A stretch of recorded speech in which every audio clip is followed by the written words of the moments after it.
Heya, cryptozens. Tonight's stories are: 1Password now supports crypto wallets. Secret Service says crypto isn't criminal. Circle opens digital assets portal for business. The date is February 23rd, 2022, and welcome back to the Crypto Overnighter. I'm your host, Nick. The cover model for this podcast is text, and together we take a nightly look at the crypto, NFT, and metaverse space in the industry that surrounds it. We bring you news stories on familiar topics. Keep in mind, nothing in this show should ever be considered financial advice. If you're new here and you find that you're liking this show, subscribe and rate us. If you're on Spotify, you can rate us right from the app. So give Text and I 5 stars. It'll help other people find their way here. Now, there's a lot to talk about.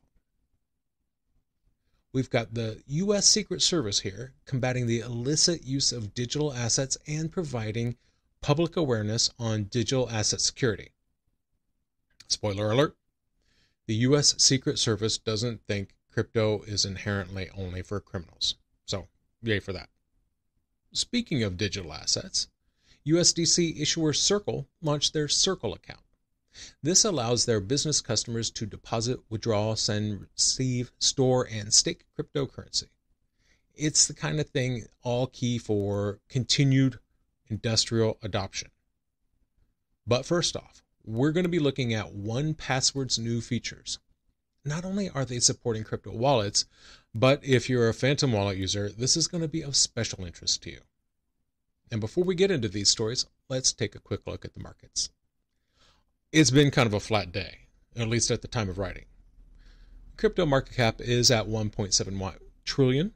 That's up 0.24% in 24 hours. The top 5 cryptos by market cap are Bitcoin down 7.8%, Ethereum up 9.7%, Tether, Binance Coin down 0.25%, and USDC. The global NFT market cap is $6.2 billion. The top 5 NFT collections by 24-hour volume on OpenSea are the Doggies, which is, as I understand, connected in some way with Snoop Dogg. So the Doggies up 369%. MFers down 4%. Degen Tunes collection up 2,647%. Bored Apes down 11%.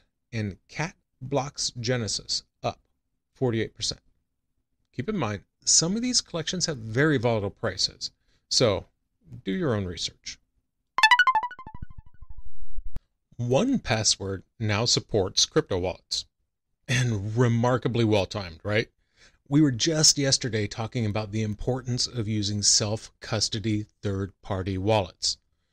We live in a world now with emergency attacks. Exchange operators have spoken up. They are going to fully comply with the government if they are ordered to freeze assets. And I don't really blame them. So that means it's up to you to secure your crypto. But it looks like 1Password is here to help. A recent update brings a new item type in the password manager interface.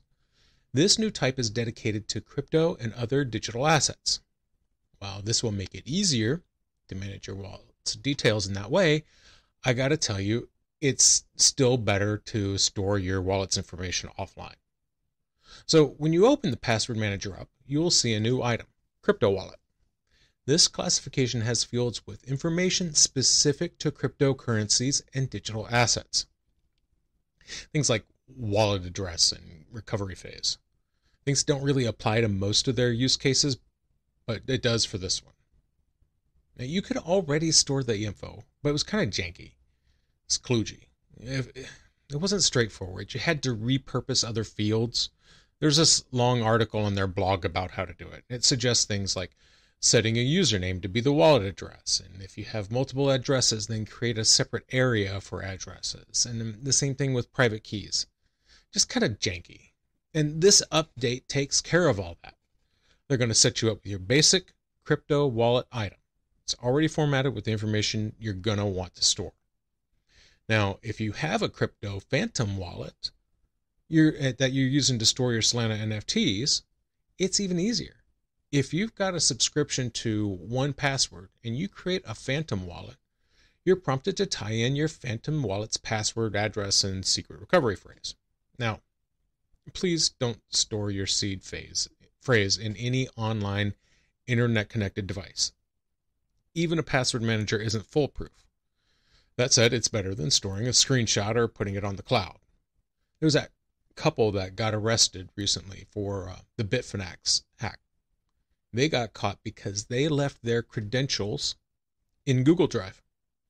According to the search warrant, the file contained what turned out to be 2,000 virtual currency addresses and private keys. But that said, maybe you're only hodling just a little bit of crypto and it's not worth the extra effort. Who is 1Password? Why should you trust them? Again, do your own research, but I can say it's a well-regarded company that operates mostly in the traditional finance area.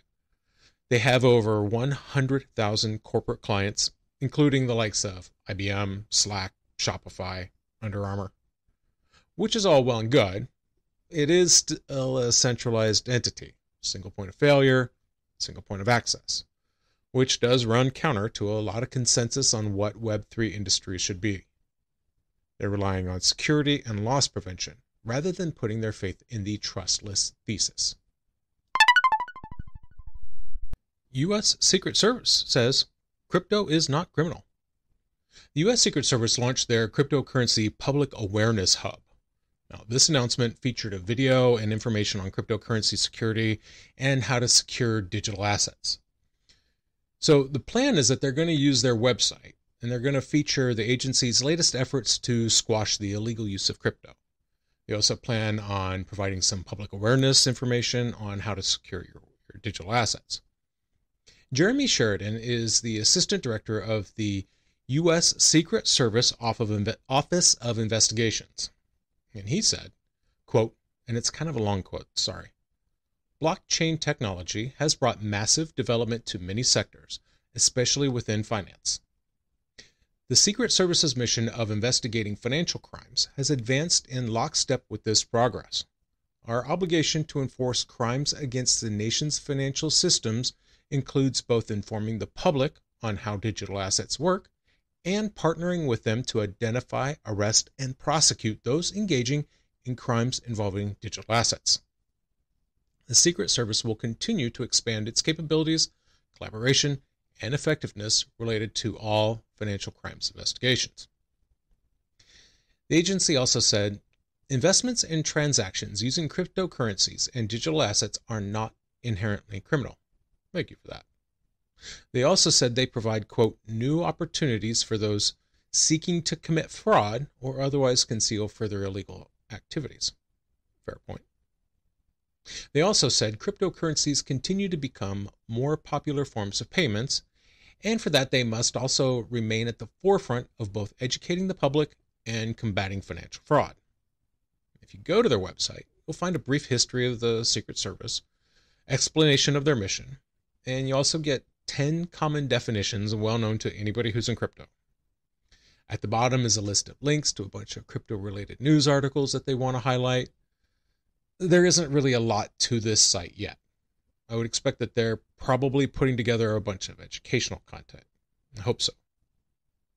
And so this is really like just 2 years after they launched their finance-related cybercrime task force.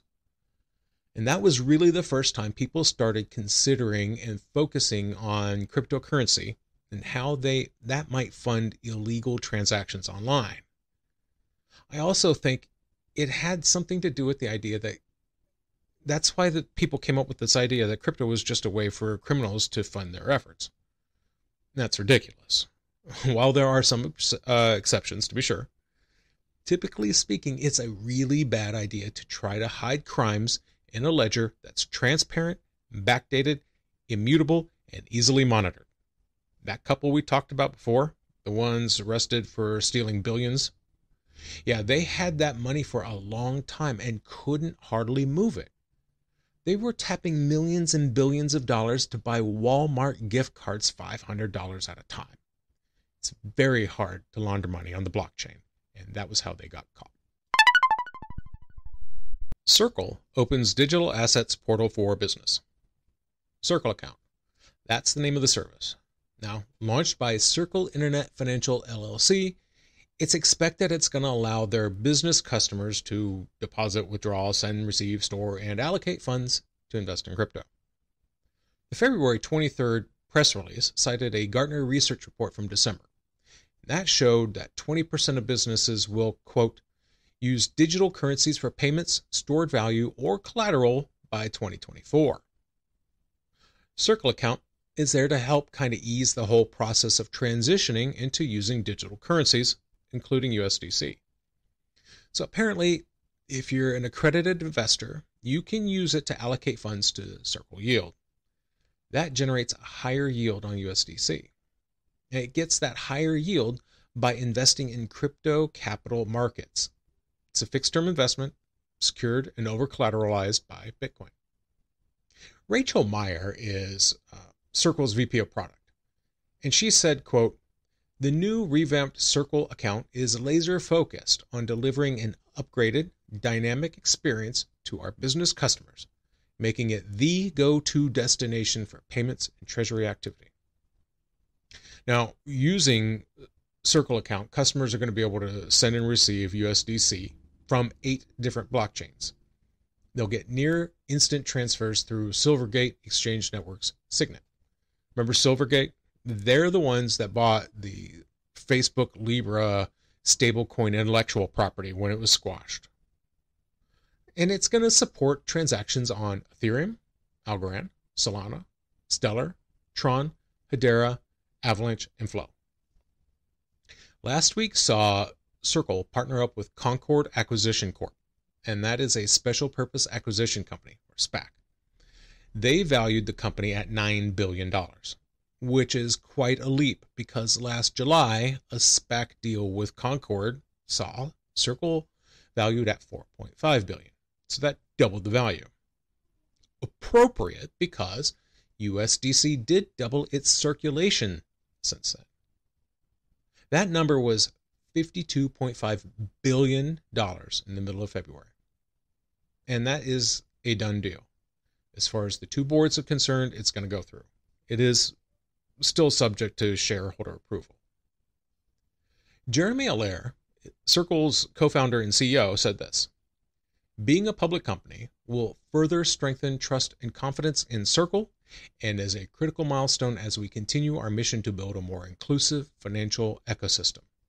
Making this journey with Concord under our new agreement is a strategic accelerator."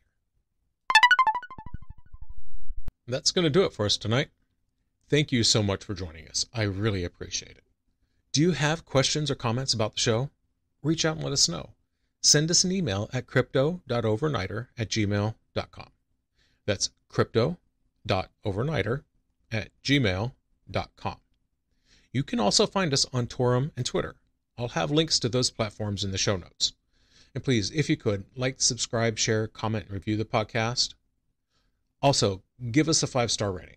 That would really help Tex and I out and would also help other people find this content. Getting the word out there helps them and us.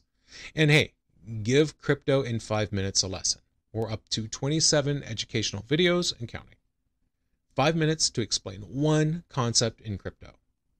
And with that, may all your investments go up and to the right.